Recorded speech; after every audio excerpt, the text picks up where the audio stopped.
தொடர்ந்து பாருங்கள், ஆதரவு கொடுங்க, சப்ஸ்கிரைப் பண்ணுங்கள், லைக் பண்ணுங்கள், ஷேர் பண்ணுங்கள்.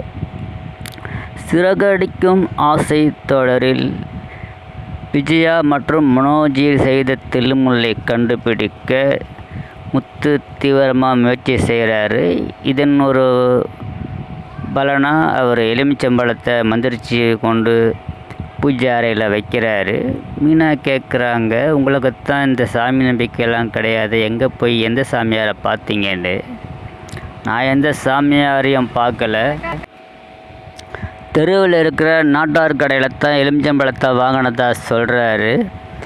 அதை கேட்ட மீன் அதிர்ச்சி ஆகுறாங்க. அப்போ எப்படிங்க வாய்க்கோணிக்குன்னு சொன்னீங்க, நகையை மாற்றினவங்களுக்கு அப்படின்னு கேட்குறாங்க. அப்படி சொன்னால் தான் அவங்களுக்கெல்லாம் ஒரு பயம் வரும், அதுக்காக தான் வச்சதா முத்து சொல்கிறாரு. பூஜை ரூமில் எலுமிச்சம்பழம் வச்சதுலேருந்து விஜயாவும் மனோஜும் ரொம்ப டென்ஷனாக இருக்கிறாங்க. அவங்களுடைய வாய் கோணையாக ஆகிற மாதிரி கற்பனை பண்ணிக்கிறாங்க. 2 பேரும் பார்த்து பேசிக்கிறாங்க. அம்மா இன்னும் அவங்க வாய் இப்படி ஆகிடுச்சின்றாங்க. அவங்க பதிலுக்கு மனோஜ் என்னடா வாய் இப்படி ஆகிடுச்சின்றாங்க. சரி, ஒன்றும் ஆகலைன்னு சொல்கிறத உறுதிப்படுத்திக்கிறாங்க. சரி, நான் விஜயாக்கிட்ட தெரிஞ்ச யாராவது மந்திரவாதிலாம் இருப்பாங்க, நான் விசாரிக்கிறேன்னு சொல்லி மறுநாள் காலையிலேயே கிளம்புறாங்க. அண்ணாமலை கேட்குறாரு, எங்கே காலையிலே கிளம்பிட்டேன்னு. விஜயா பார்வதிக்கு உடம்பு சரியில்லை, பார்க்க போகிறதா சொல்கிறாங்க விஜயா. அங்கே ராகினி கிட்ட வந்து பார்வதி ஆண்டி கல்யாணத்துக்கு போகிறாங்க, அம்மா அவங்க கூட போகிறாங்க, அதனால் அவங்கள விட்டு வர போகிறதா சொல்கிறாங்க. 2 பேரும் மாற்றி பேசிக்கிறாங்க. இதில் குழப்பம் அடைஞ்சி, கல்யாணத்துக்கு போகிறீங்களா, பார்வதி உடம்பு சரியில்லையா என்னன்ட்டு கேட்குறாங்க. கல்யாணத்துக்கு போகிறதா இருந்தது, இப்போ உடம்பு சரியில்லை, பார்க்க போகிறதா சொல்கிறாங்க. அப்புறம் இப்போ சாமியாரை பார்த்து பேசி நடந்ததெல்லாம் சொல்கிறாங்க.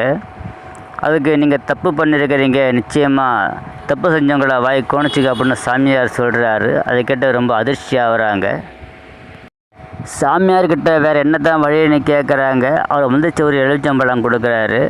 அதுக்கு இந்த எலுமிச்சம்பழத்தோட சக்தி, அந்த எலுமிச்சம்பழத்தோட சக்தியெல்லாம் வெளியே எடுத்துடும் அப்படின்னு அவர் சொல்கிறாரு. அதை கொண்டு வந்து பூஜை ரூமில் அந்த எலுமிச்சம்பழத்துக்கு ஆப்போசிட்டில் வைக்கிறாங்க. மறுநாள் காலையில் முத்து பார்க்கும்போது 2 எலுமிச்சம்பழம் இருக்குது. மீனாவால் கூட்டு காட்டுறாரு, ஏதோ சாமியாரை பார்த்து எலுமிச்சம்பழம் வந்துக்கிறாங்க அப்படின்னு. அதுக்கு இதெல்லாம் வந்து பார்வதி ஆண்டி வேலையாக தான் இருக்கும், அவங்களுக்கு தான் இந்த ஜோசியம் சாமியார்லாம் தெரியும், அதில் காலையிலேயே போனாங்கல்ல, அதுக்கு தான் போயிருப்பாங்க பழகுதுன்னு முத்து சொல்கிறாரு.